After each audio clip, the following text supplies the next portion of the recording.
Hey everyone.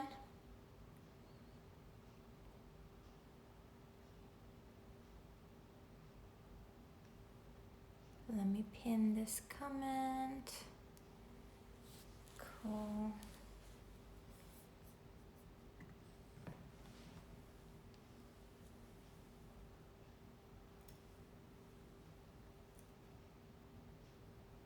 That's better.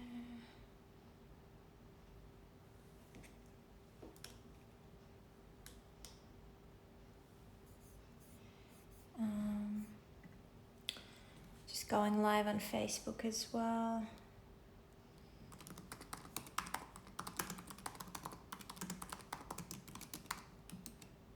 Copy.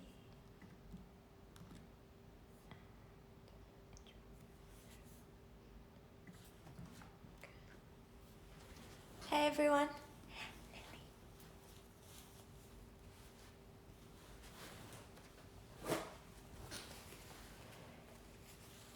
We're live on Facebook as well as Instagram. How's everyone doing? Nelly, did you want to say hello? Come here. We've got a special guest today. We've got Nelly.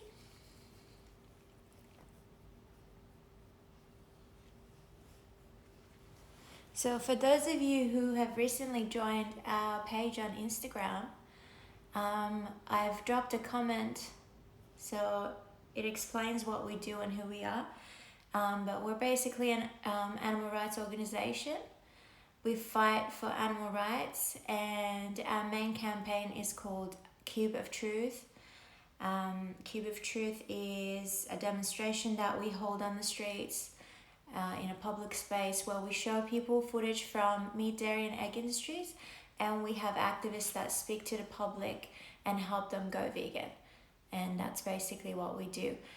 And today's live stream is an interactive workshop for activists who want to work a little bit on their outreach. And at the end of the live stream, if you guys have any questions for me, I'll be taking questions as well. But for those of you who haven't done one of these workshops yet, it's called interactive because it's not just me talking. I'll be asking questions and then you guys can help me with the responses. I'll bring up the most common excuses that we get from non-vegans and then we can discuss the responses.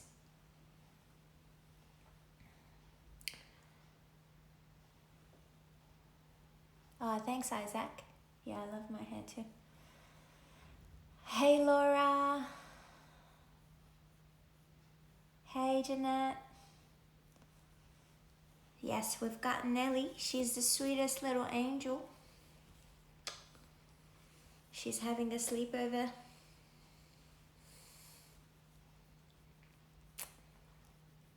All right, we'll just wait another couple of minutes and then we'll start the workshop. You cold? I don't speak Spanish, only English. Only English. Yeah, it's very cold here in Melbourne, especially the last few days. Winter has officially started. It's very cold and rainy. It's been raining the last couple of days non-stop. We just went for a walk and it's wet and cold everywhere. I don't love that kind of weather. Her name is Cannelle, which is cinnamon in French. And sometimes we call her Nelly. Little Nelly. All right, let's get started. And then if you have any questions, please keep your questions for the end of the live stream. And then the last portion would be me just taking general questions or questions regarding AV, activism, anything that is relevant to our work. So let's get started with the workshop.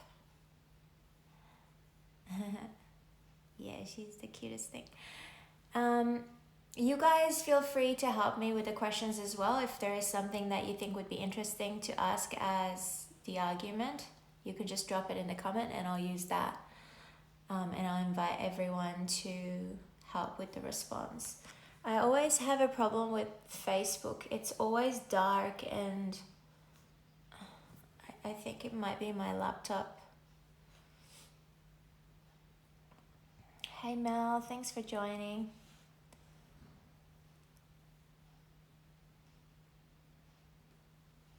Alright, cool. Let's start with the first question. So, let me think.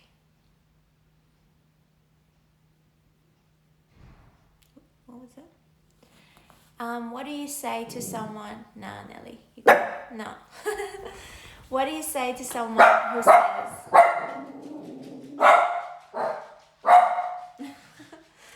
What do you say to someone who says, what about plants though? Plants have feelings as well, and vegans eat a lot of plants, so you're basically killing plants. How do you respond to the plants though argument? Nelly, come here. There's no way. Come on. Come on. We're alive. Come on. Yes. So how do you respond to someone that says, plants have feelings as well, and plants are alive? And vegans kill a lot of plants. Stop nagging. How do you respond to that one? Plants have feelings. And the fact that non-vegans claim that vegans eat a lot of plants and therefore we're responsible for plants being killed.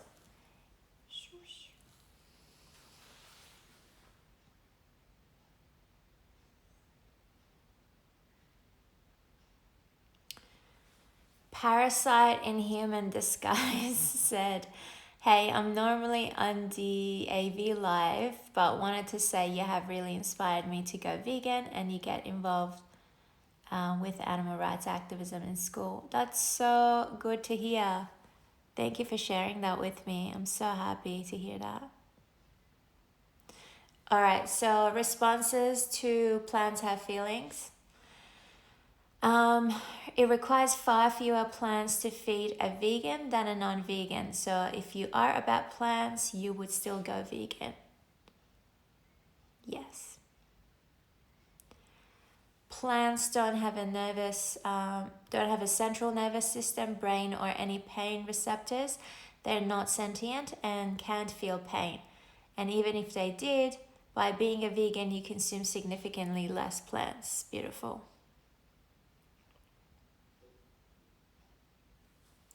Plants are living things, but they don't have the emotional capability to feel like animals and us. Plants do not have brains or central nervous system. It is biologically impossible for plants to feel pain. Because livestock animals consume more plants than humans. Lima Boo said, I'm crying right now about people that truly use that argument. I know, but all of their arguments are equally stupid. Maybe this one is the most ridiculous, but they all sound really, really stupid. Even if we assume that plants have feelings, by being vegan, we consume less plants because first the cow should eat plants and then us. I'm going to move this one because I feel like you guys might not be able to see me.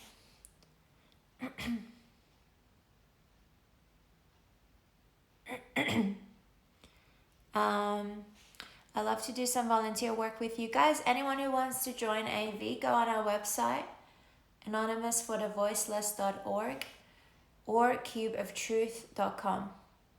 Both will take you to the same website. And then you can see all of our chapters there, all the locations. You can find the one that is close to you. You can join. It's very easy.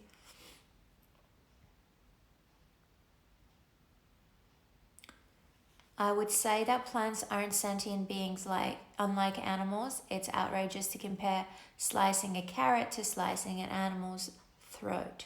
Yes.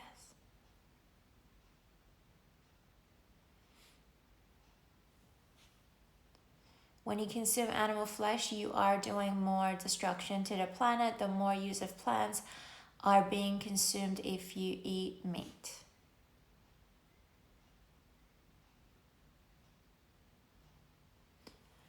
Again, if you have any questions other than what we're discussing, please keep them for the end of the live stream, and then I'll respond to all of your questions. All right. Let's see some of the responses here. Nelly, what is it? Who is it?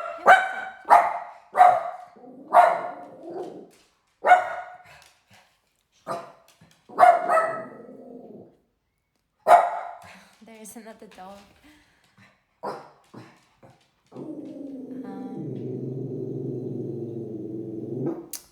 Tom said, I say animals in the industry eat 14 times more plants food than an average human. So if you care about plants, start eating plants. Come here, Nelly.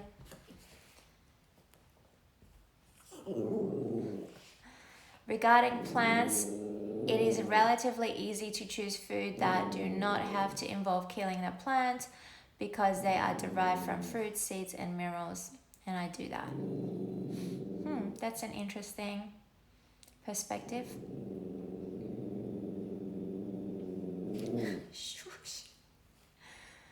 I would ask them if they usually confront firefighters who go into homes and only save humans, dogs, and cats, but not the house plants. Yeah, I love that response, Paula. Plants don't have a brain or a central nervous system, so they don't have feelings. Also, if you worry about plants, you should be vegan because it takes much more plants to feed farmed animals than humans.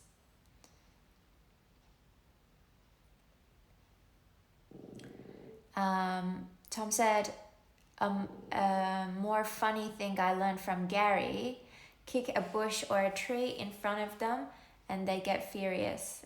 It's quite funny. Hey Laura, no worries, thanks for joining.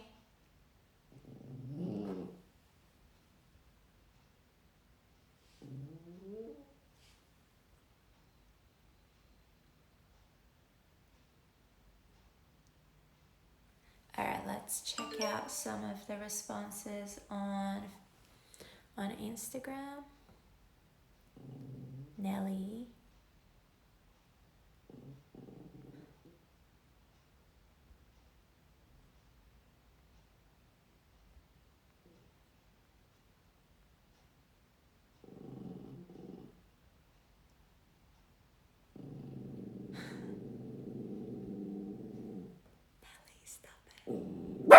Shh. Who is it?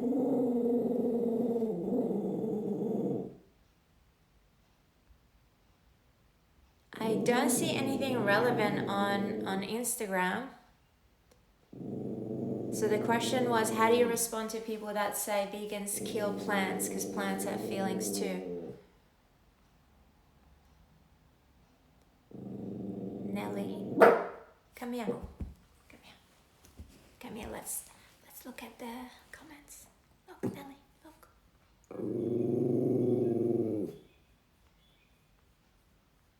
Yeah, I don't see anything relevant, guys.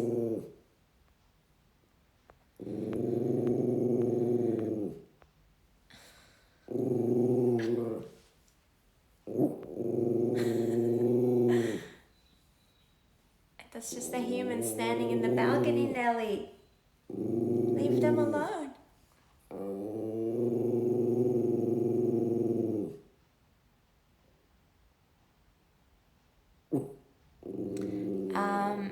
Yeah, this will be saved on AV's Instagram and Facebook. So if it's too late for you and you have to go to bed or you can't stay for longer, you can definitely watch it back later. As soon as it's finished, it will be up on Facebook and Instagram. You want to go outside, Nelly? Laura said plants don't bleed or scream when faced with death. Like you said, plants do not have a central nervous system.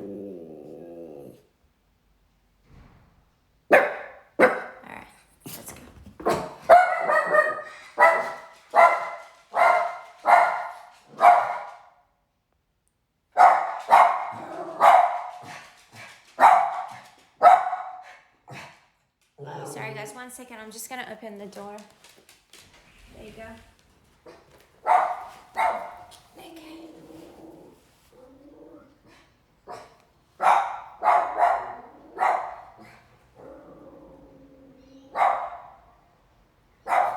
Someone said, wow, imagine coming in here and being a troll. Insane.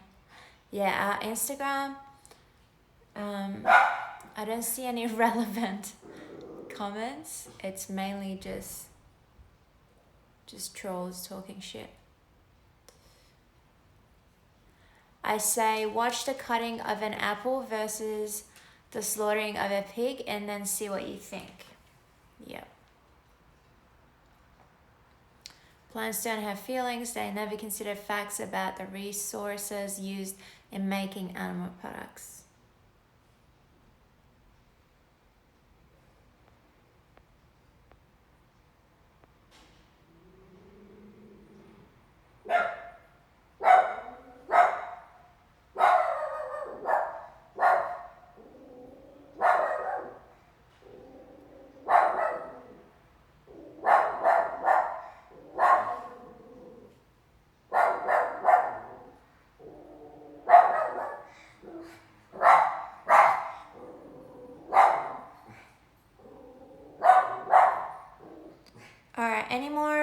Any more responses for this question? So the question was, those people that say plants have feelings and they're alive, and the fact that vegans kill a lot of plants. How do you respond to that?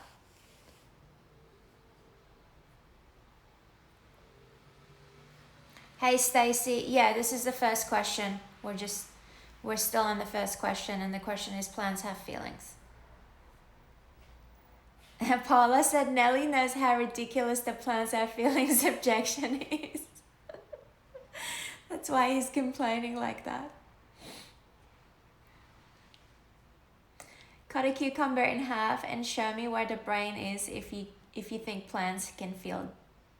If you think plants can feel, then go to a slaughterhouse, then watch a field being harvested and get back to me. Yes. Are you done? Yes. Plants have no central nervous system. Stop it, Nelly.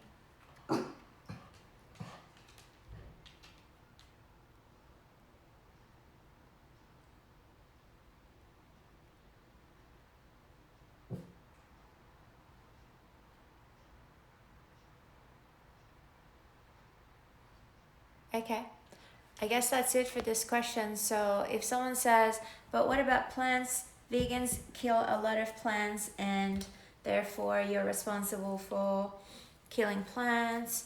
They have feelings as well and they're alive. How do you respond to that? And just like many of you said, obviously plants do not have a central nervous system. They don't have a brain.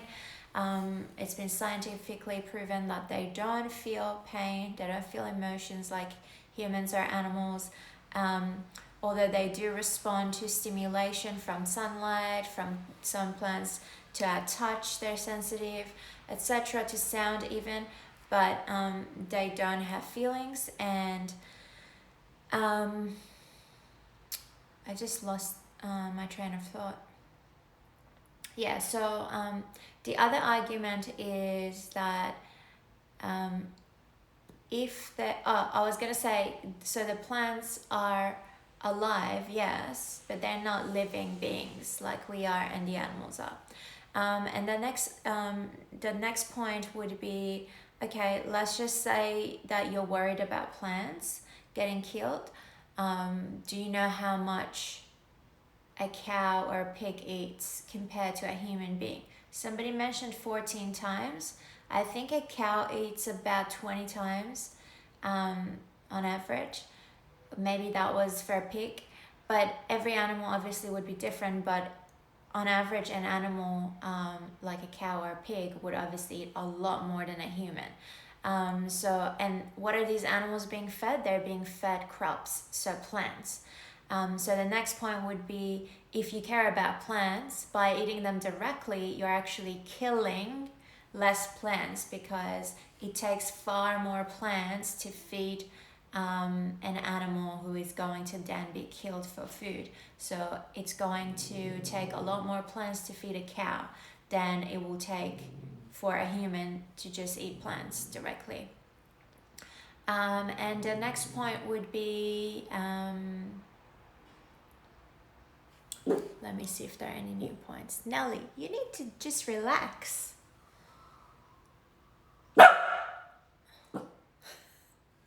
Okay, go. If you want to go, just go. Someone actually said, yes, they have feelings, they are creatures too. So we're actually responding to your argument. So please stay on this live stream because we are now addressing your argument.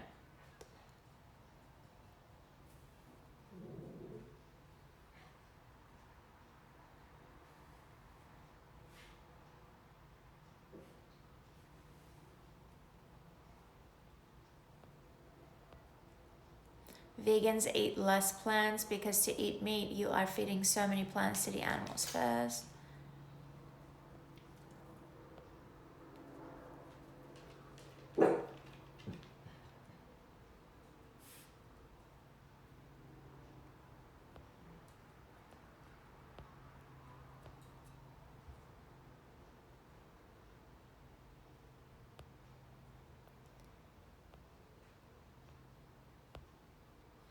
Again, if you have any questions other than the topic we're discussing, please keep them for the end of the live stream.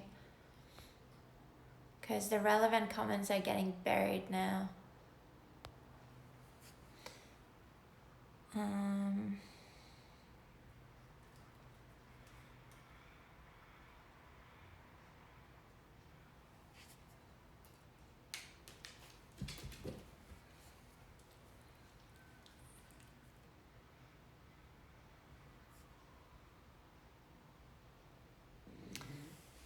Heidi said, show me the scientific proof that plants have feelings. Eric said, put a rabbit on a table and a carrot. Put a knife to one. Laura said, you're making one of her doggies bark. Stop it. All right, so yeah, we covered 2 points. So we talked about how it takes more plants to feed an actual animal who's going to then be slaughtered than a human. And the other point is obviously how the plants don't have a brain or a central nervous system, so that means they don't feel pain like we do or animals do. Another point is like if we just stick to what we can see with our eyes, like we don't have to go and do crazy research and look into the science, but just go with what you can see. When you try to grab an animal and stick a knife in their throat, they try to get away, they scream, they obviously are showing that they don't want to be slaughtered. When you try to grab a carrot and chop it up, what happens? And you know, it's interesting, I've seen this line being used sometimes by activists, and I think it's quite funny. So if you're outreaching someone, especially if they're standing like where there's grass, and they're standing on the grass, and then you can ask them, oh, so you're actually standing on grass, are you going to move? Because you're actually standing on a live being, someone who has feelings and they can feel pain. So or you can ask them, so are you saying that when you're walking on the street you avoid going on the grass because you avoid harming grass because they have feelings? Another really good argument, which I like, well, not an argument, the response that I like is the one about firefighters going back to save plants. That literally never happens. So if your house is on fire and the firefighter goes in, they get your children, they get your animals. If they come back and you say, oh, did you save my plants? They will just laugh at you. Nobody is going to risk their life to go back in and save a plant. And that's because it's just not the same. Yes, they are alive in the way that they are breathing oxygen, etc., and they grow, but they're not a sentient being. I'm just going to charge my phone, 1 second. Okay, that's better. All right, I think that's it for this question, so we can move on.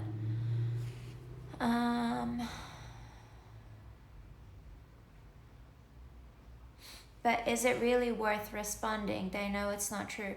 Look, Sky, I know it's not true, and maybe they do know it's not true, but let's just give them the benefit of the doubt, because maybe there are people out there that truly think that, although we know that's an argument used in order to, it's a defense mechanism, so it's like, well, I don't want to take responsibility for my actions, so I'm going to make you feel bad. It's not like you're better than me because you're vegan, you're still killing someone or something. So I think for the most part, yes, they know, and they're just making, I guess they're just making a point to distract you, or to just waste your time, or to just avoid talking about the serious issue. But then let's just give them the benefit of the doubt. Maybe sometimes we need to respond, and it's good to respond to all of these arguments, even though they're all just ridiculous. But because every time they throw an argument at you and you respond and you debunk it, what usually happens is they're like, oh yeah, well, I can't say anything to that, so next argument, and then you just go through the whole bingo. But that's our work as activists. So yeah, we need to, I mean, it's happened to me when people bring up this plants argument, and I remember once I was outreaching a guy who was there with his family, so his wife and children, and he brought it up, and I just looked at him because it looked like he was kind of smiling, and I said, even you're laughing at how dumb this is, and then they all started laughing, and he was like, yeah. So like, you can even approach it like that, you know. I didn't really need to debunk it. He admitted himself that he was just taking the piss. So then we moved on to the next thing. But don't avoid responding to these arguments, no matter how dumb they are, no matter how stupid and ridiculous they are, because that's literally our job as an outreacher. We're there to debunk all these arguments, and they're always the same. It's like 10 or 20 that are very common, and every non-vegan uses those.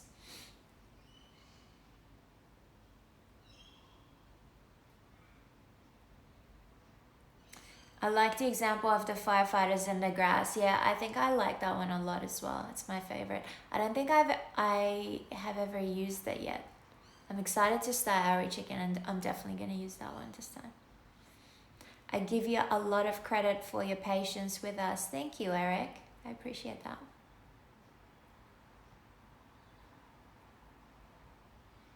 What is the single best, most effective phrase you can use at outreach? Do you mean for this question? For the plants? Because if that is what you're referring to, it would be either the first one, so they don't have a central nervous system or brain, so scientifically it's been proven that they don't feel pain just like we do, or the fact that animals that are slaughtered for human consumption are being fed way more plants, like 10 to 20 times, depending on the size of the animal, more plants. So if you were to directly consume the plant, you would be eating or killing way less plants. Either one of these two, in my opinion, are the best to use if you're just going to use one. Nelly, please relax. Please.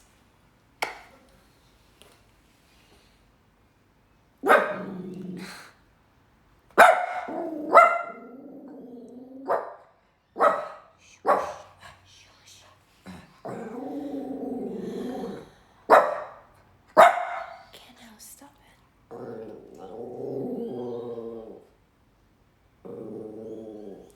All right.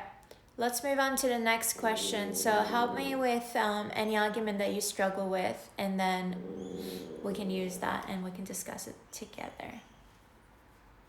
Hey Sean, thanks for joining. Yeah, I'm really excited to get back on the streets as well. I think we've got a cube here in a couple of weeks in Melbourne, and I'm super excited. Haven't done outreach for like 4 or 5 months. That's crazy.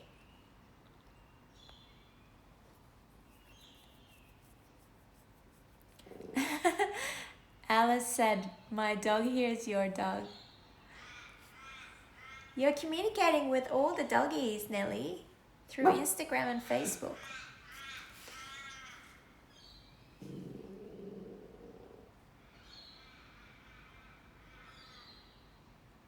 Just wanted to say a big thank you for making me understand animal abuse is wrong. Thank you for sharing that with us. All right.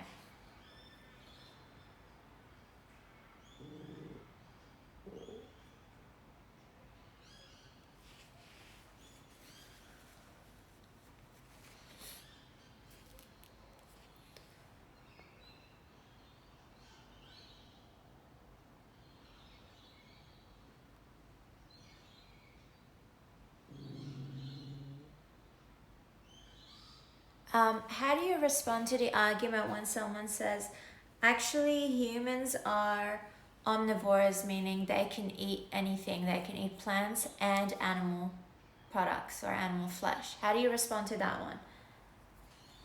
So they say, like biologically humans are omnivores, meaning they can feed on both plants and animal flesh. How do you respond? Come here, give me some cuddles.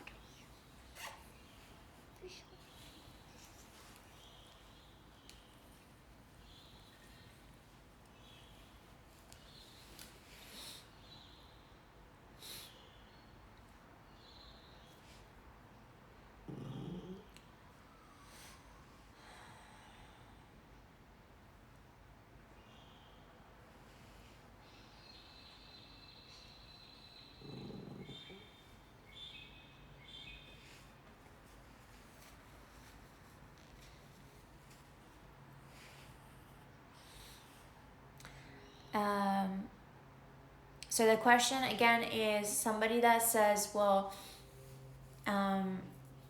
we are naturally omnivores, meaning we can eat plants and animals. So what's wrong if that's how we're designed, and what's wrong with eating animals? So if we are omnivores, just because we have evolved over time doesn't mean we have to eat meat.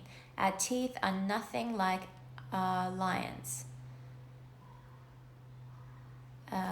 Aydin said, we can also kill others and harm babies. So does it justify it? No. Science proved we can live healthily on vegan diet, so there's no reason why we wouldn't go vegan. Caitlin said, just because you can do something doesn't mean that you should. For example, just because you have hands doesn't mean you should punch somebody. Beautiful. Humans are not omnivores. We are anatomically herbivores. Our intestines are three times longer than our body length. The hydrochloric acid in our stomach is much weaker than an omnivore's. And our canines are blunt as fuck. Canines though.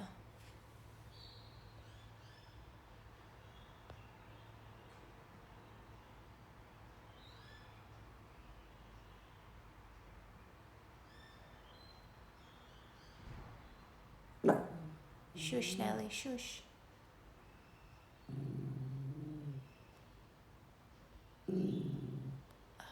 Doesn't let me click.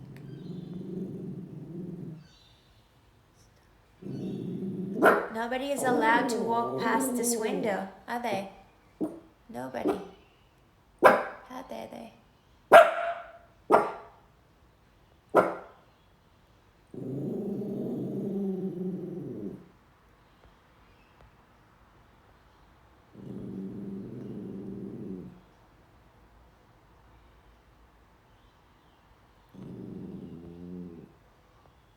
Someone said you can't make a lion stop eating other animals.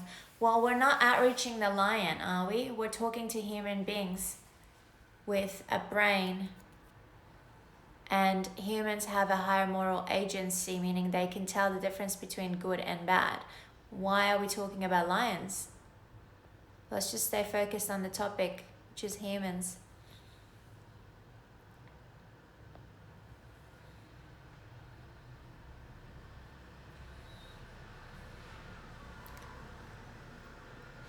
Sophie said, "You're amazing. I'm vegan because of you." Thank you so much. That means the world to me.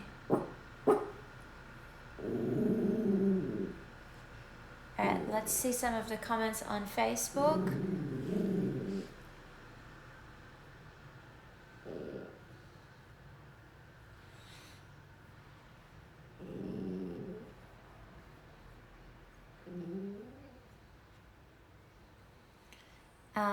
Laura said, "Yes, but it's best not to eat animals at all, because when you do, you are an animal abuser.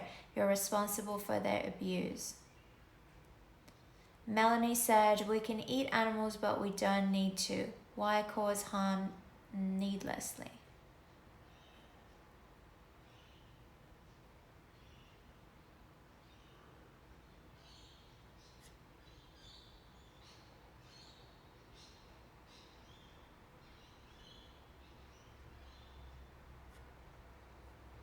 Shush.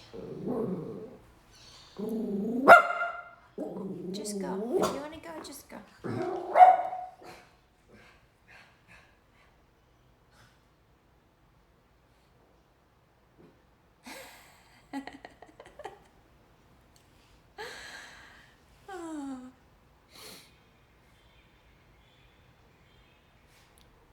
Nelly should feature in these workshops more often. She's not very patient, is she? Every time she hears the stupid argument, she gets really pissed off. She's like, "Just shut the fuck up and go vegan already." Yeah, is that what you're saying? Yes, come here. Come here. Come here.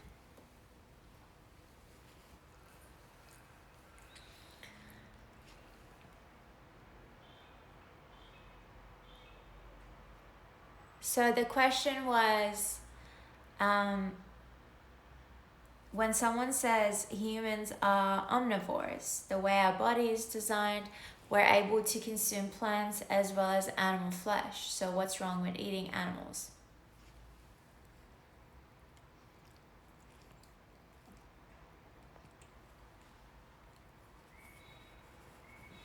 No, don't. Your hands are dirty. So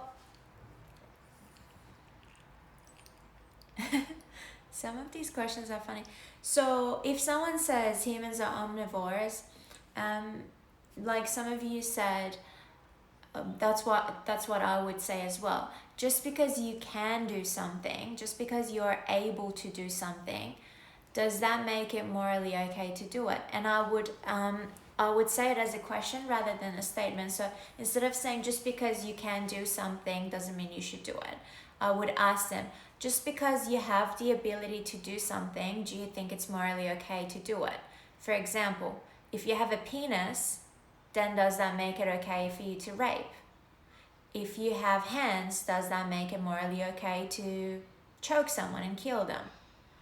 Just because you have a leg and a foot, does that make it morally okay to kick little children in the face? So the fact that you're physically able to do something doesn't morally justify doing that thing if it's an evil act, if it's wrong, if it's morally and ethically wrong.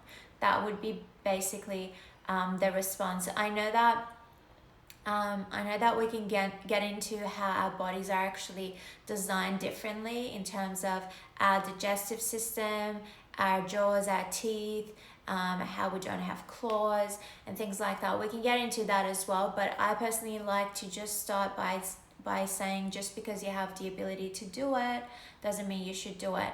And we're still arguing about whether humans are actually herbivores or omnivores, but again, it doesn't matter as much, because even if we are designed in a way that we can eat both plants and animal products, that means if you can survive and thrive on just plants, then why are you killing innocent beings needlessly? So if you don't need to, Because I feel like the answer is in their question or in their statement. If we can eat both sources of food, then why are you choosing the cruel, evil one? Just go with the more ethical option if you can just survive on both.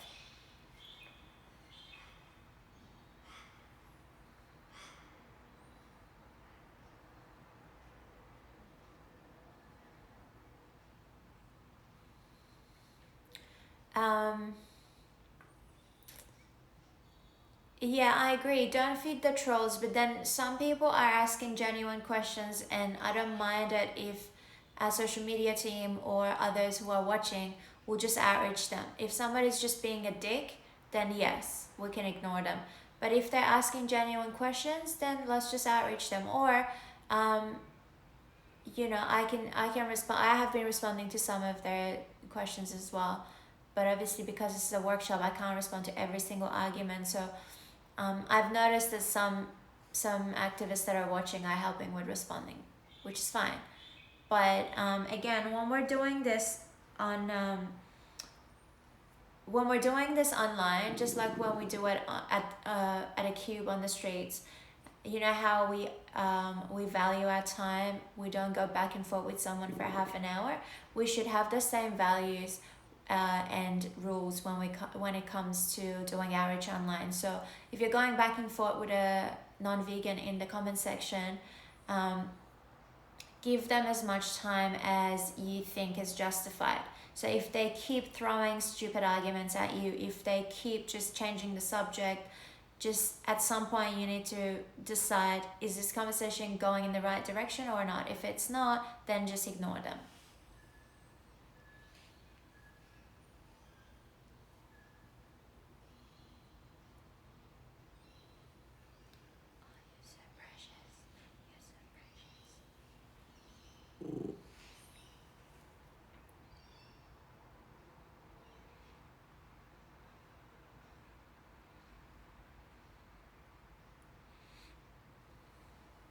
How long is this workshop? We've got another 45 minutes, Isaac. So it's 90 minutes. We started about 45 minutes ago, so we've got another 45 minutes, 40 minutes.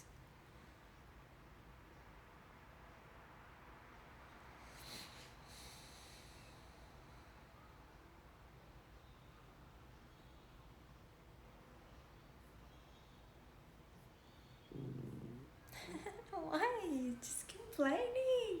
Why? Why? Hey, Paula.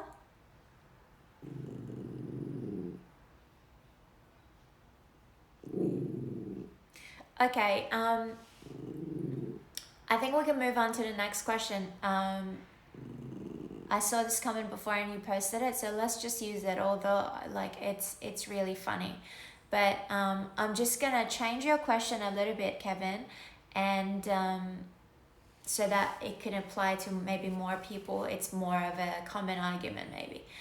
So the question here is, what do you say to a thoughtful person who says he cannot allow himself to think too much about the horror of animal agriculture because if he went vegan, his wife would divorce him. So he's not going vegan because he's scared that his wife would leave him or divorce him. Now, I personally have never heard that question or argument, but to make it more, I guess, reasonable, let's add a different section to it. So if you're talking to someone that says, in this case, they say, my partner is going to leave me if I go vegan, or I will have issues with my partner, my boyfriend, girlfriend, wife, husband, whatever it might be. But let's add another layer to it. So let's say you're talking to someone who's still living with their family, and they say, if I go vegan, my family will basically disown me. They won't talk to me, they won't give me money. Or if someone says, if I go vegan, my family will stop talking to me, my friends will stop talking to me, my partner will leave me. How do you respond to those kind of questions? Yes. It's very cold. Oh, where are you gonna go? Don't leave me.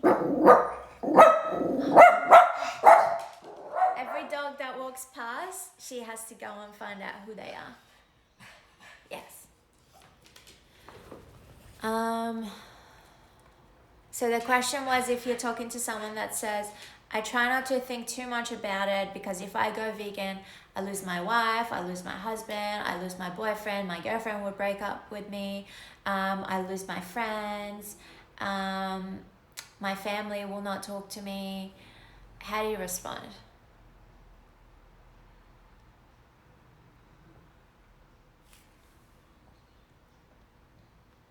Audrey said, give it a chance. Some family members act better than expected. Stand up for what you believe in. You don't need toxic people who would cut you off based on ideologies and lifestyle choices that don't harm anyone.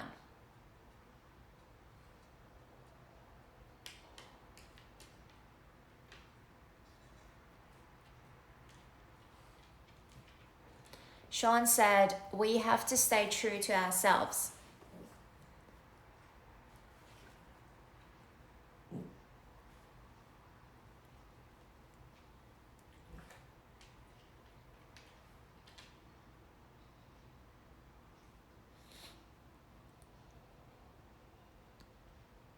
Caitlin said, those who mind don't matter and those who matter don't mind. So the question is, if you're averaging someone and they say, I don't want to think too much about animal cruelty because if I end up going vegan, then I will lose my family, I'll lose my wife, husband, my partner will break up with me, whatever. How do you deal with that?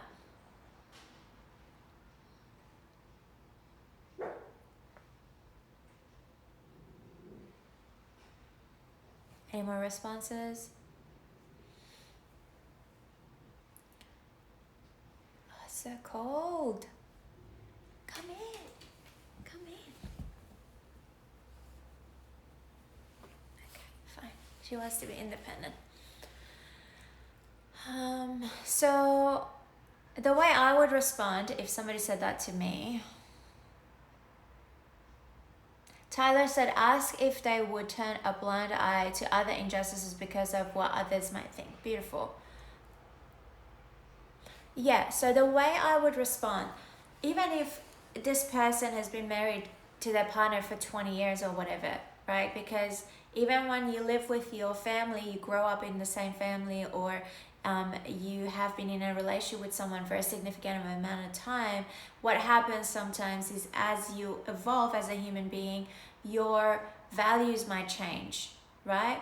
So you might end up believing in things, you might end up opening your eyes to things, you might end up accepting the truth, and your partner may not choose to go down the same path. So what happens is you grew apart, right? What I would say to this person is, if your wife is going to divorce you based on the fact that you have decided to stop participating and paying for animal cruelty, you gotta ask yourself, is this person aligned with your values?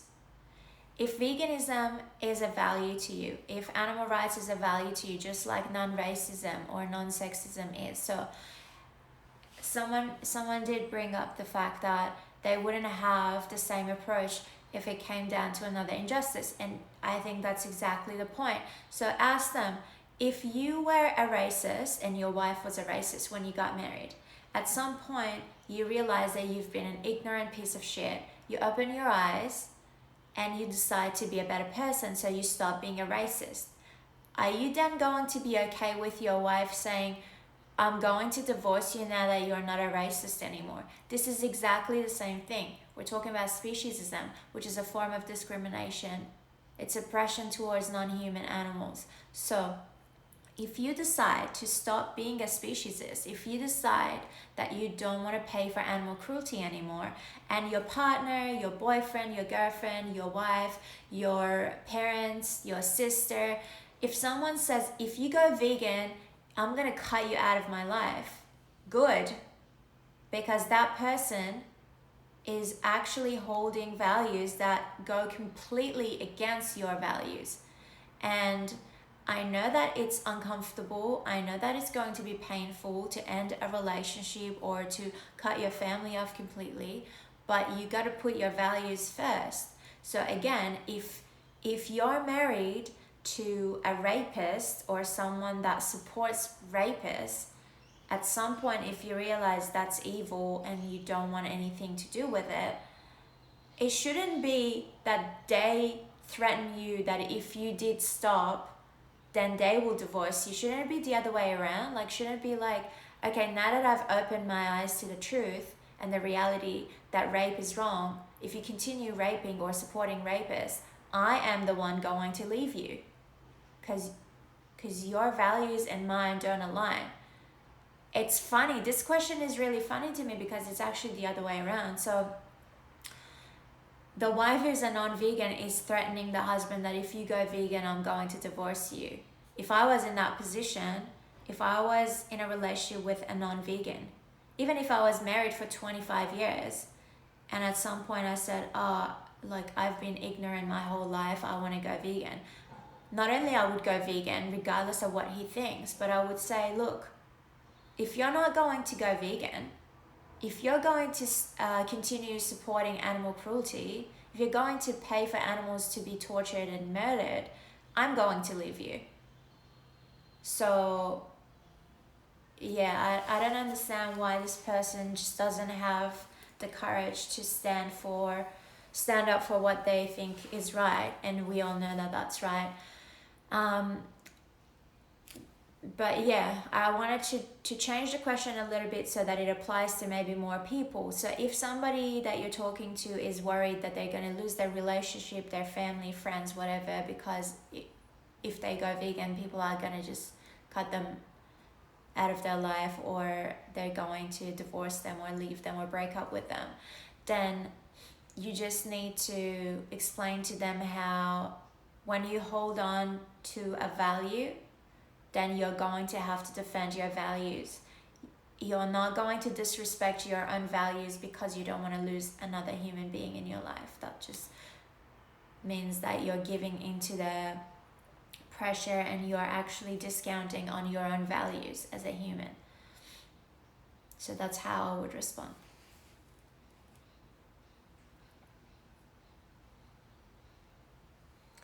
Stand up for the animals, you're on the right side of history, and if they don't respect that, then is their problem.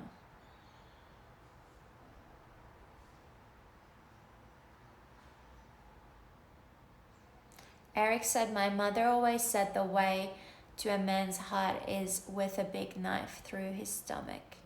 Wow, that's very violent.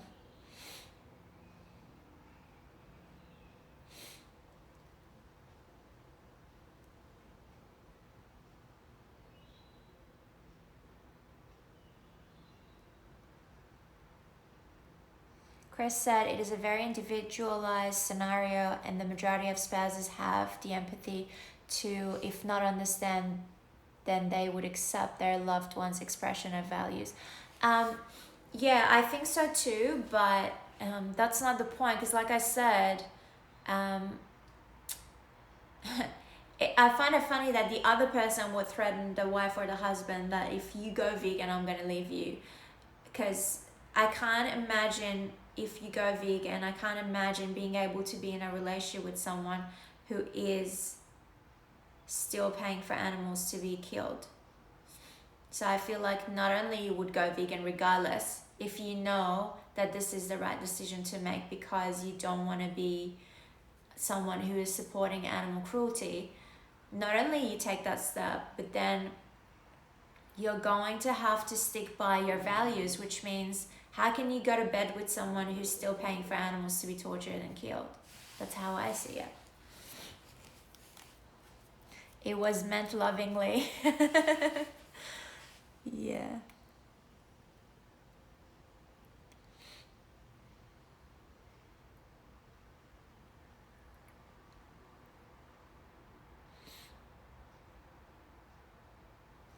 I'd also say don't focus on the comfort of your family or friends, focus on the comfort of the animals. Yeah, that's the other thing. It's not about what other people are going to think, because you're doing it for the animals. And That's the only thing that matters.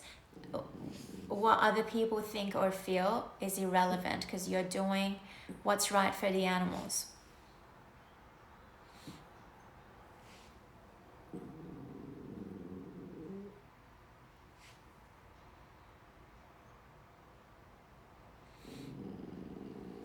Don't surround yourself with people who support cruelty in any form. Yeah, I think it's quite sad, isn't it? Because if we were talking about another injustice, people would have a completely different approach. I doubt that many people, if they found out that their best friend or their partner was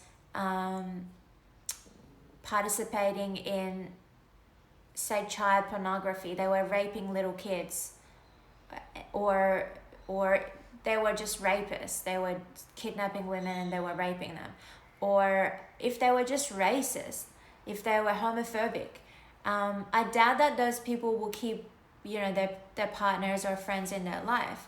But for some reason, when it comes to the animals, again, because of the human supremacy, we just see them as not, we don't see them as individuals that deserve the same kind of respect or justice. And it's just really sad.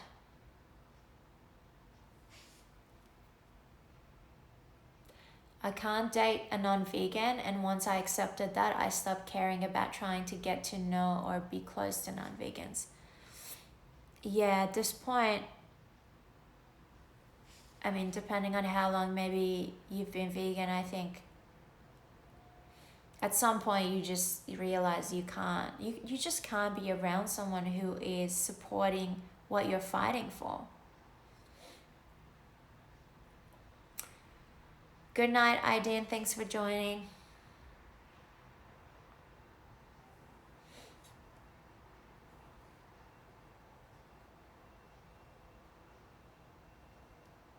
Your comment makes what I thought a complex question simple. I'm new to activism, so thanks. It's really fun and fulfilling to better understand how I can effectively articulate what I feel in my gut. I'm glad that was helpful, Kevin. Yeah, I thought that was an interesting question because it usually doesn't come up. So I'm really happy that helped you.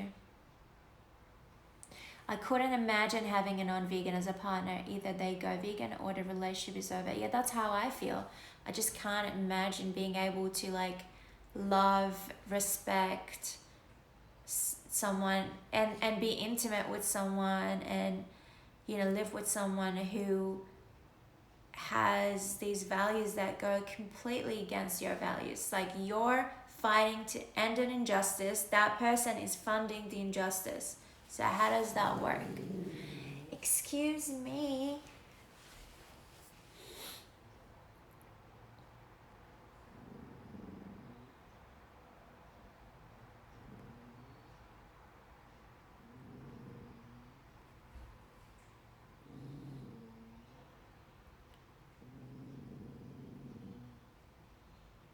There are so many irrelevant comments on Instagram that I just don't see the relevant comments. And I'm sorry for anyone who's taking that time to drop a comment in response to what we're discussing, and then I don't get to read it because they're all getting buried on there.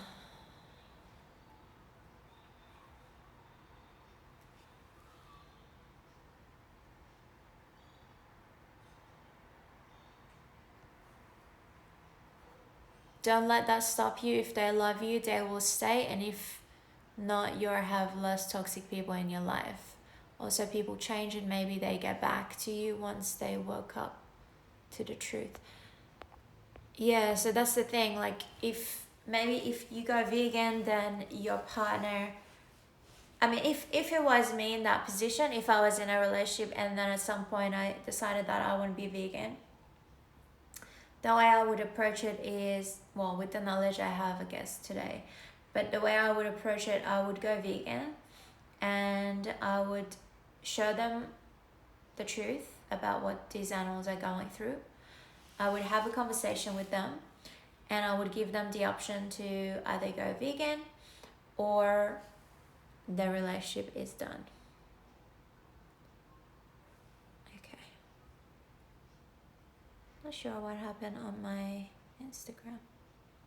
What is this?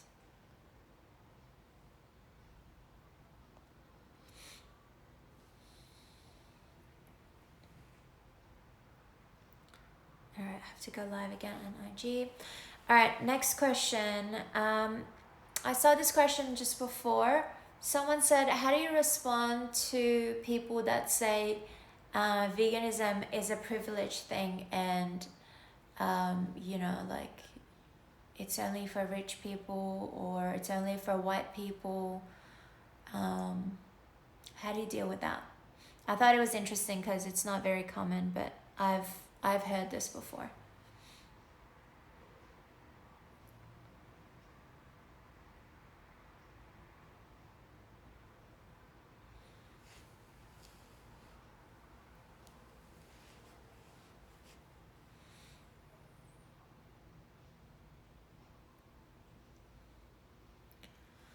So how do you respond to someone that says veganism is a privilege? It's only for privileged people that are either they have a lot of money or they have to be from a certain race or a certain country.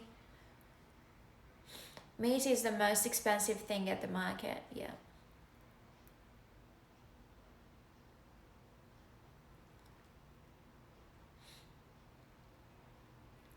So the question again, because I can see everyone joining on my live now. The question is, when people say veganism is a privilege, it's only for white people, it's only for rich people, how do you respond to that one? I would say rice, pasta, beans, potatoes, bananas are the cheapest food in the supermarket.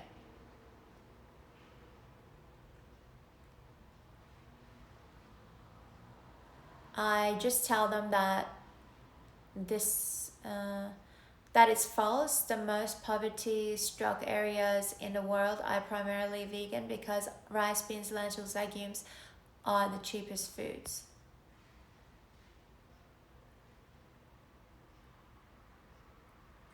Unless you buy a lot of junk.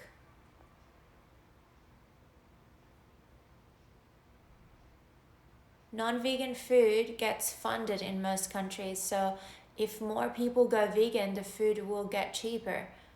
A whole foods diet is way cheaper, yes.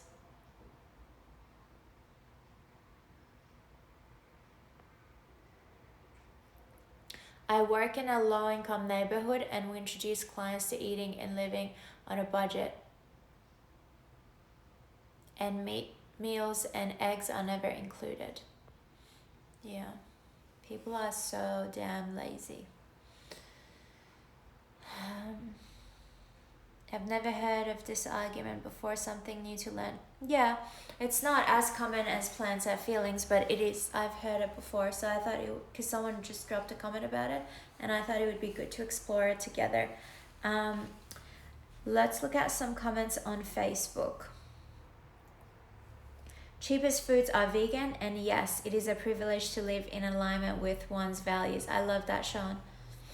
Beans, rice, pasta, potatoes are not expensive, along with so many other foods. Yes. Veganism is very affordable. Rice, beans, potatoes, bananas are the cheapest. Someone said I need Satan.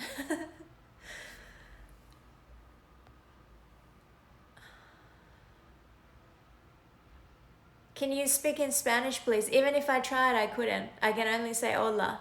So don't ask me something that I'm not able to do.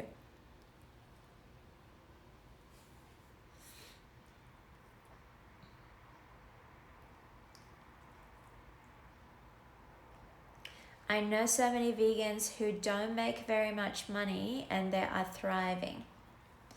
Yeah. So again, the question is, when you're told veganism is a privilege, it's only for white people, it's only something that people do in the West, or it's expensive.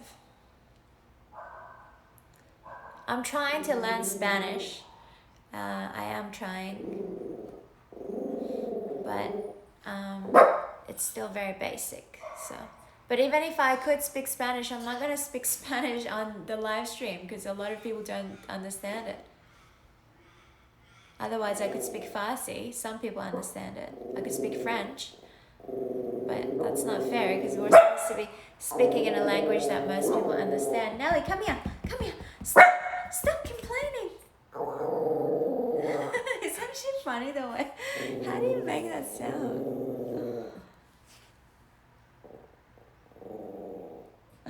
Your Spanish skills are amazing, Esa. Hola. I can say como estás as well. Don't insult me. I can speak Spanish a little. I just don't want to. All right. So the question again is when people say veganism is a privilege. Laura said, how is not abusing and murdering animals a privilege? Would not abusing and murdering children be seen as privilege? Beautiful. Special vegan food like burgers has a stigma of being expensive because it's a developing market against an established industry giant that mass produces their products. Yeah.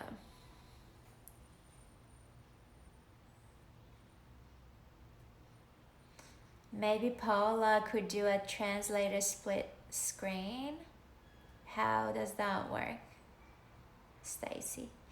I just think it's not fair to... I have dropped a comment on our IG that explains what we do in English and Spanish because I've noticed we have a lot of Spanish speaking people that ask what we do. But I feel like doing anything more than that is just unfair because like not everyone speaks Spanish. And so do we have to then do that for any language? But I don't know how that works, the translator split screen. It sounds complicated. In South America, people who live in the mountains and are not well off, they grow crops and such as corn and potatoes, and they are thriving. Yeah. Even if I had to spend a few more dollars, if it meant saving someone's life, I would pay. Yeah, beautiful, Amanda. Life is priceless. Yeah, see, we are talking about Spanish and people on my IG are saying, what about us who don't speak English? Can you translate to Farsi? See, it's very hard to accommodate to everyone. So let's just stick to English. All right, so how I would respond to this privilege question or argument. I love that a lot of you are pointing out the fact that vegan food or plants are the cheapest food on the planet, like rice, beans, potatoes, corn, bananas, other fruit. And that is true everywhere in the world, right? But I would prefer to make the other points before I make that point because, again, by saying that, we're focusing on the diet aspect of veganism, which we shouldn't focus on too much as the main point. So you can bring that up later.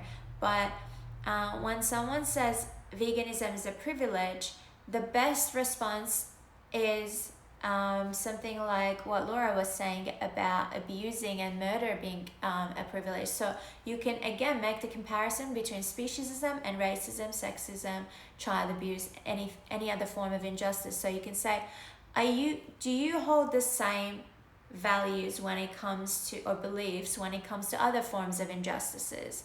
Do you think that racism or anti-racism is also a privilege? Do you think that holding values that are against child abuse or being against homophobia or being against sexism, do you think that's a privilege? Do you think that only applies to a certain race? Do you think that's only happening in the West? Do you think that's only specific to like rich people? Just ask them the question instead of making a statement. Just let them think, because again, it's ridiculous. Speciesism is a form of discrimination. Compare it to any other form. Like the most common ones are sexism and racism.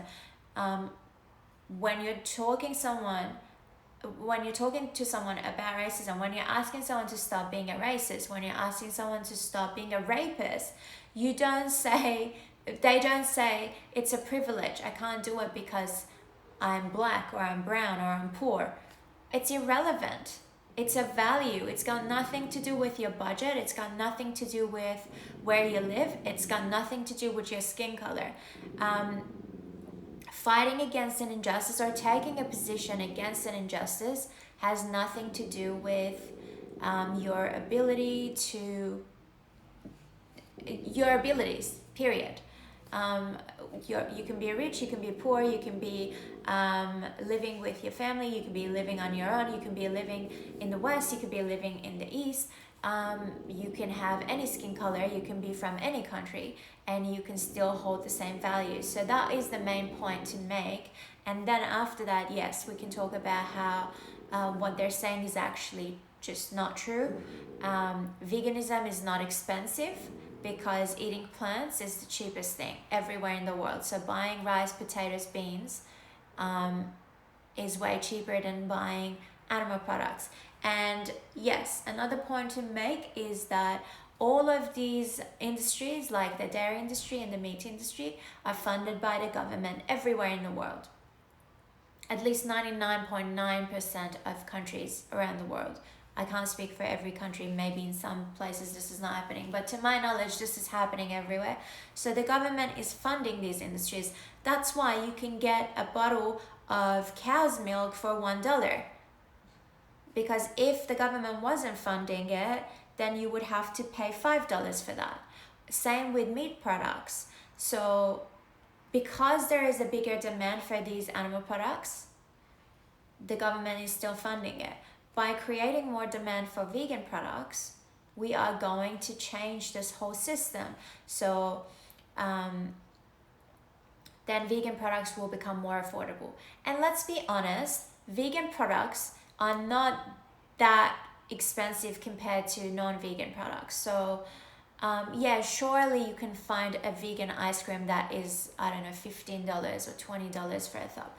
But or a burger that will cost, if you go out and eat a burger, vegan burger, it might cost you about $20, right? But you can also have a cow's burger at a non-vegan restaurant that costs about the same. So it's about what you're eating. And again, you don't have to eat the processed vegan food. You can just stick to whole foods, which is the cheapest food on the planet. So if you're cooking at home, if you're just sticking to rice, pasta, lentils, legumes, vegetables, seeds, bananas, all different kinds of fruit, not the expensive ones, like tropical fruits might be very expensive in some areas. Berries might be too expensive, so skip that. Avocados might be too expensive. Skip the expensive stuff. It's actually the cheapest diet on the planet.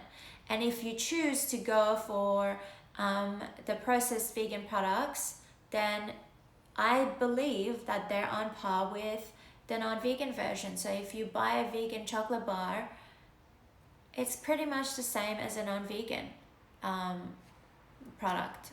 Maybe a little bit more expensive. Again, if it is in some countries, it's because of the government subsidies, because the government is supporting dairy products and meat products. That's why. But again, the main point is that it's not a privilege to take a stance against a form of injustice. You wouldn't have the same approach if I stopped being a racist, if I stopped supporting child abuse, if I stopped being a sexist. You wouldn't tell me that's a privilege. So it's actually, I can't remember who said it, but someone said it's actually a privilege to be able to take someone's life needlessly. So for these people that are paying for animals to be tortured and killed, that's more of a privilege. That made you angry, Nelly? Just that point? Come here.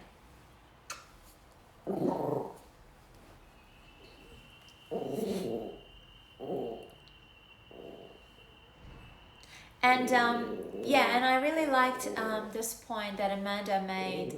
If I had to spend a few more dollars, if it meant saving someone's life, I would pay for it.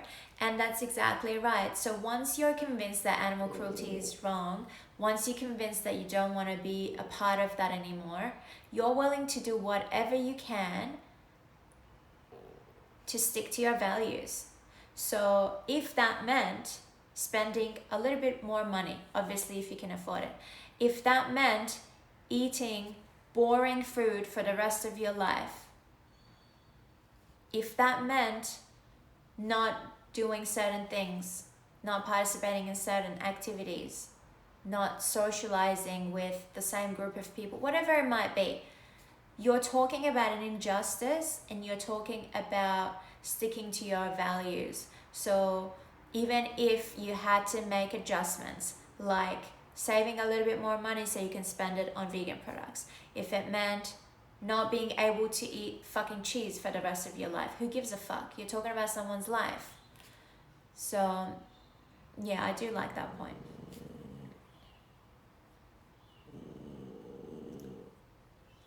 Stacey said, I don't know either, I was kind of kidding about the translator thing.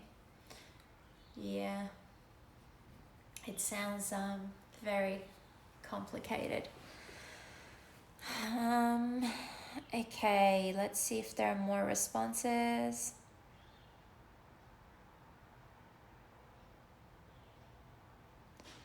What if they say you can't compare racism and raping?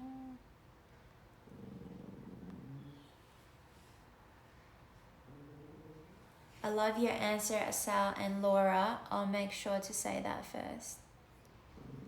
Awesome.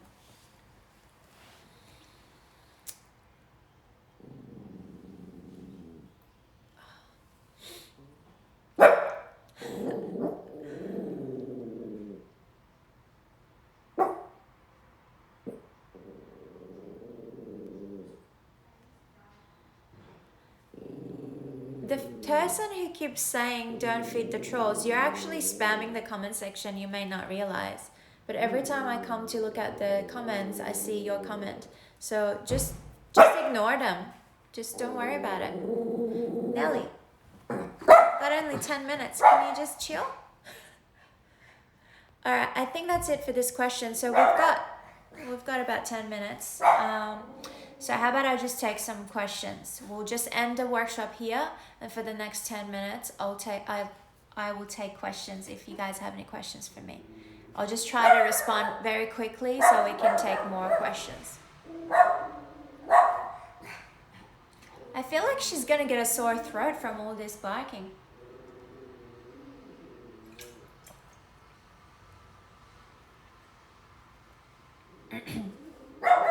What do you think about comparing factory farming to slavery? I think it's a reasonable comparison to mention that, especially if you're talking to someone that says, well, killing animals is completely legal, you can make the comment about how slavery used to be completely legal once. However, it wasn't ethical.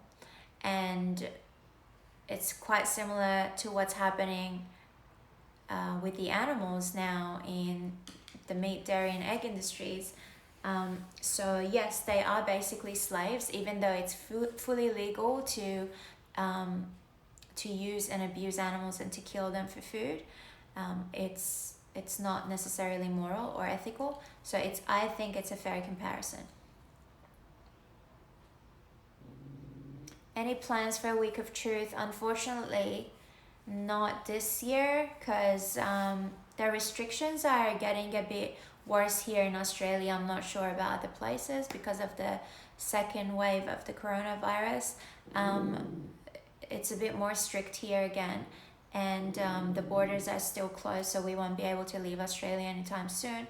And for a week of truth, we need a lot of planning in advance, and we need to announce it in advance so that everyone can make plans and they can, if they need to save money, if they need to take time off work.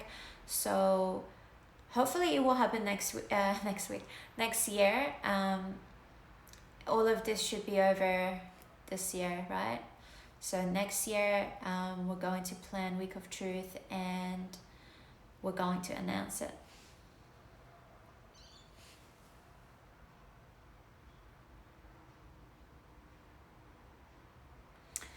What should I respond to people saying you're going vegan for attention?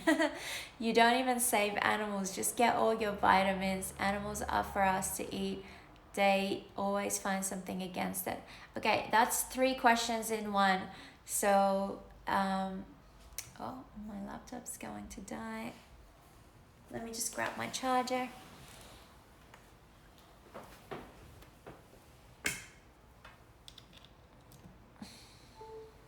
Okay, so the first question is you're doing this for attention. You're going vegan for the attention. I've never heard that one. But again, you can bring up other injustices and say, so if I take a stand against racism, does that mean I'm doing it for attention? How does that make sense? I'm doing the right thing for the animals. If they think you're doing it for attention, so be it. Who cares? Who cares what they think? You don't even save animals, that's true. So by going vegan, you're not literally saving animals. By going vegan, you're sparing their lives. So as we all know, veganism is a non-action. So you're not taking action, you're just not doing something. You're not paying for animal cruelty. You're listening? You're not paying for animals to be tortured, raped, and murdered, so you're not doing it. That doesn't mean you're actually saving their lives. Does that make sense? You're not going into the farms and taking these animals out. You're not liberating them. You're sparing their lives, and I believe that as a vegan, you spare the lives of at least 1,000 animals per year. This is quite interesting how I do the calculations. If anyone's interested, I'm happy to talk about that a little bit. But I know that some other organizations have a more conservative number, like 100 animals or 200 animals. But I actually don't believe that that's accurate. I think at least about 1,000 animals' lives are being spared when you go vegan.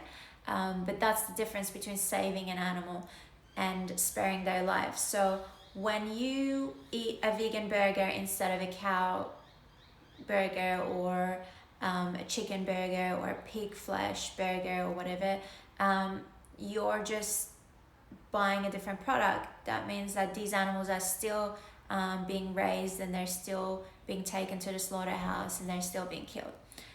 If you were to save animals, you need to become an activist. You need to actually liberate animals. So that part is kind of true, but this is how you can respond. Just get all your vitamins. I don't know what you mean, because you get all of your vitamins from plants.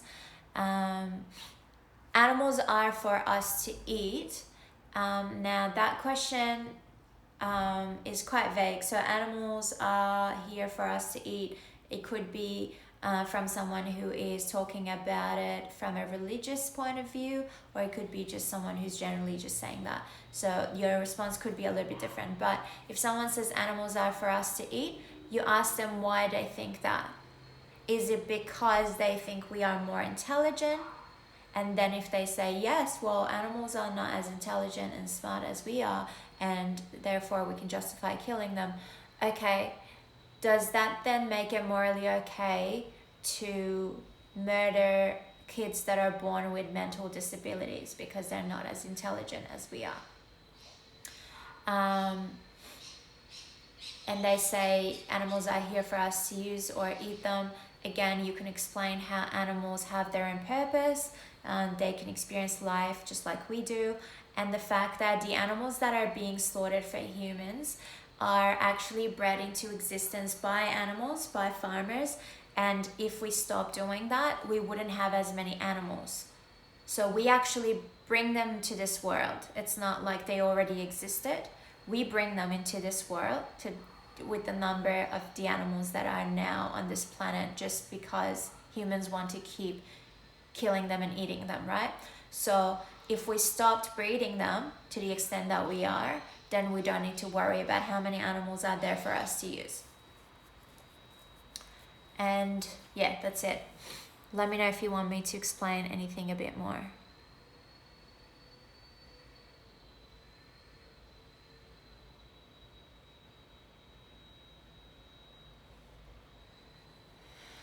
Are you going to keep doing these workshops and Q&As after quarantine? I really enjoy them. And how regular would they be? Thanks for a great workshop. Thanks, Isaac. I'm glad that you find value in these. I will continue doing them.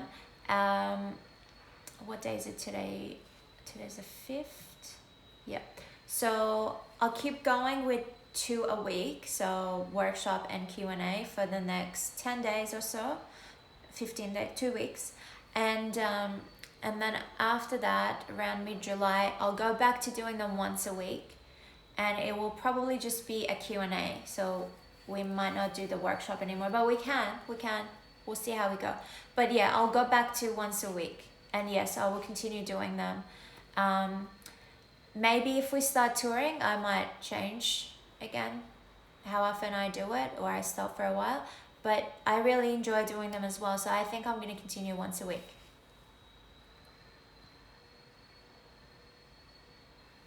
This isn't a question, but I'm going to attend my first Cube of Truth next weekend. I just wanted to thank you for all of the inspiration and helpful videos.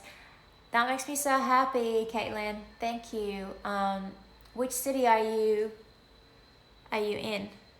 Which cube are you attending next week?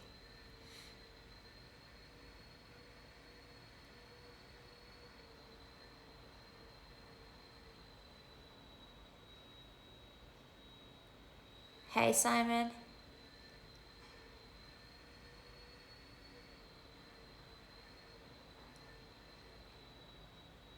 Thank you for responding. I really admire you. Your posts are amazing. I'm going vegan because you helped and convinced me.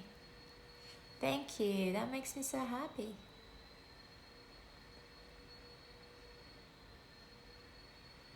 Don't we have to supplement B12? Look, B12 is a bit tricky. Some vegans don't actually need to, because we store B12 in our bodies for a very long time. I have seen studies that say you can store B12 for up to 7 years. So you might not need any supplement. My recommendation is that you don't just take B12 without being tested, or as soon as you go vegan, you start taking B12. You should do a blood test every 6 months. That's what I do. At least every 6 months, I do a blood test. I check my B12, iron, vitamin D, everything. My B12 is actually usually higher than the normal range because I do take B12 and I take the injection. And especially when I take the injection, soon after that, if I do a blood test, it's quite high. But B12 is something that is not harmful if it's higher than their normal range. Some other vitamins, it's not good if you're above the range, but with B12 is fine. And the other thing is, so make sure you do get your bloods done before you take any supplement. And B12 is not something that only vegans need to take, so non-vegans need to take B12 as well, but sometimes they choose to take it through animals.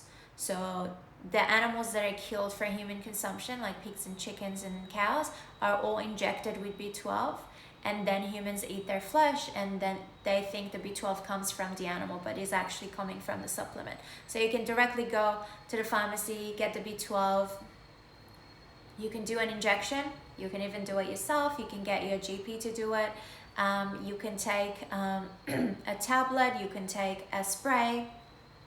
You can take a drop. Depending on the dose, you might need to take it every day, once a week, once a month, every 3 months. That's why I like the injection better, because you do it 2 or 3 times a year and you're good.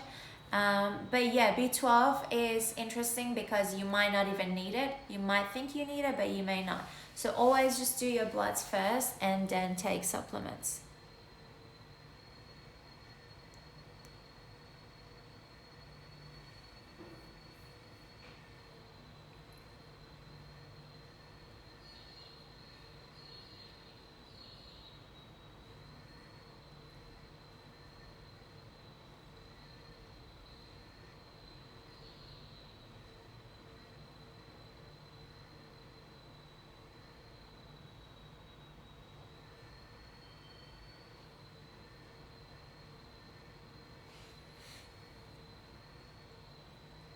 Stacy said, I didn't start taking B12 until I had been vegan for 10 years. I now take it occasionally. See, everybody is different.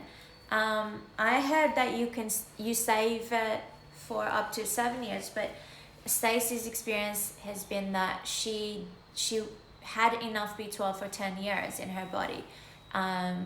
So there you go. That's why it's important to check your blood, do a blood test before you take the supplement.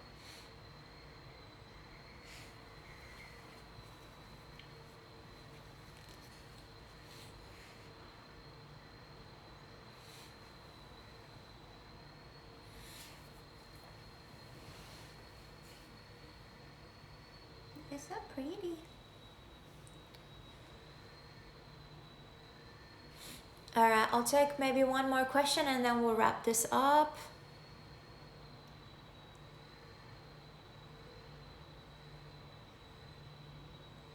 When are you coming back to New York?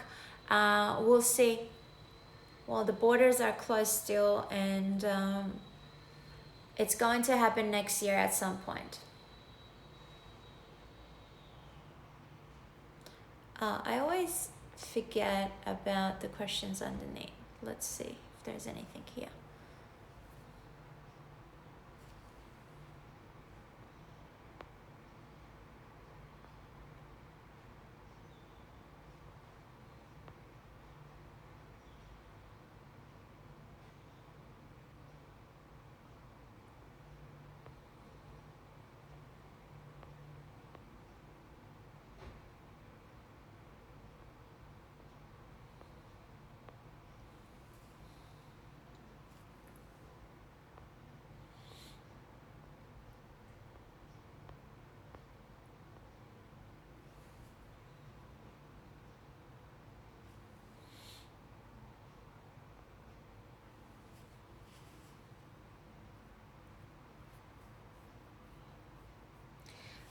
Okay, last question.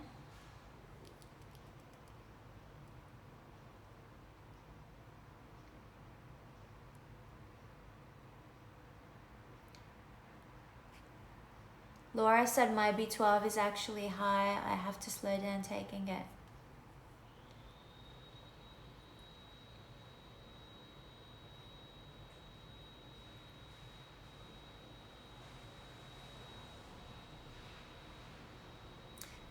Vitamin supplements are $1 billion industry and the majority of them are not vegan. So supplements aren't just a concern for vegans. Yeah.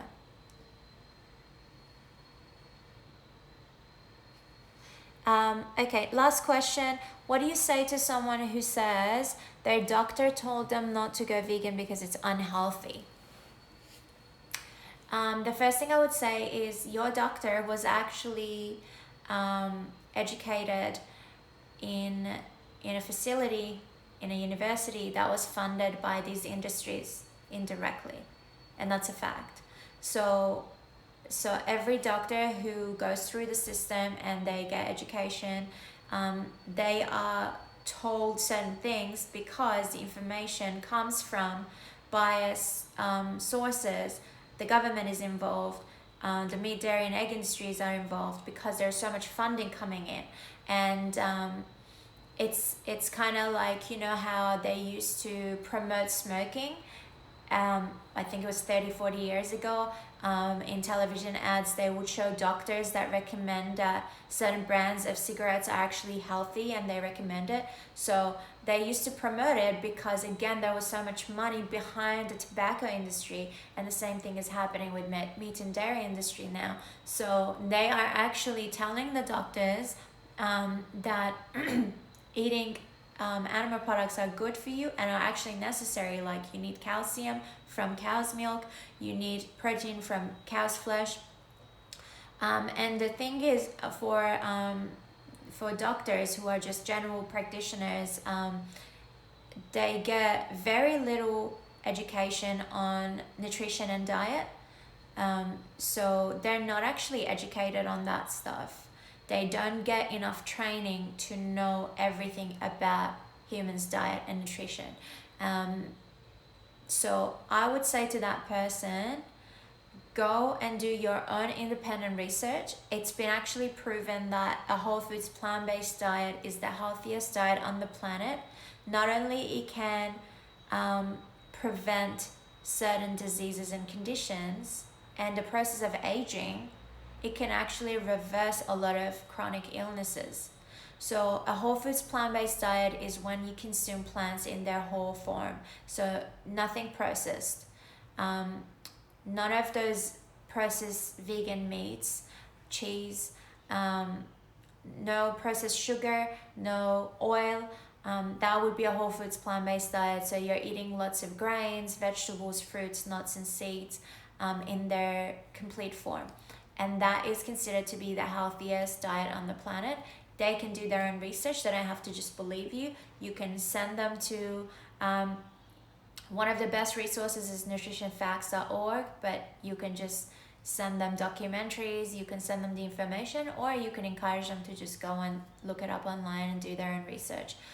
Just remind them that the information that the doctor is giving to them, one, is biased, two, is not always accurate, because they are basically not qualified to comment on nutrition. Not all doctors, unless they have specifically studied nutrition, or if they're a dietitian. But then even with the regular dietitian, because they went through the same system, there is bias. So yeah, that's what I would say to them. PCRM as well is another resource that you can refer to them. And PCRM has an app, I believe, that you can download, and you can do like a whole foods diet through them. It's pretty cool.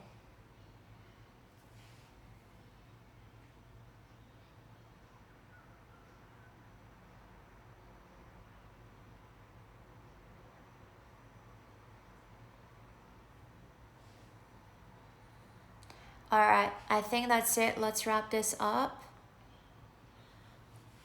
It was a very good live stream. I really enjoyed it. I love doing these workshops.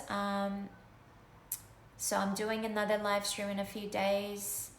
We're just gonna keep doing one live stream, one workshop a week, so twice a week for the next couple of weeks, and then we'll go back to once a week. Nelly, come here. You want to say goodbye?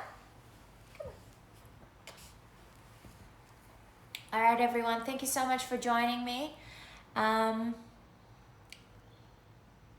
World Health Organization says it's the healthiest diet. Yes, so even WHO has come out and said that a whole foods plant-based diet is the healthiest. So there you go. All right, everyone. Thank you so much for joining me. I love doing these live streams with you all, and I hope that you found some value in this. I'll see you next time. Take care. Much love.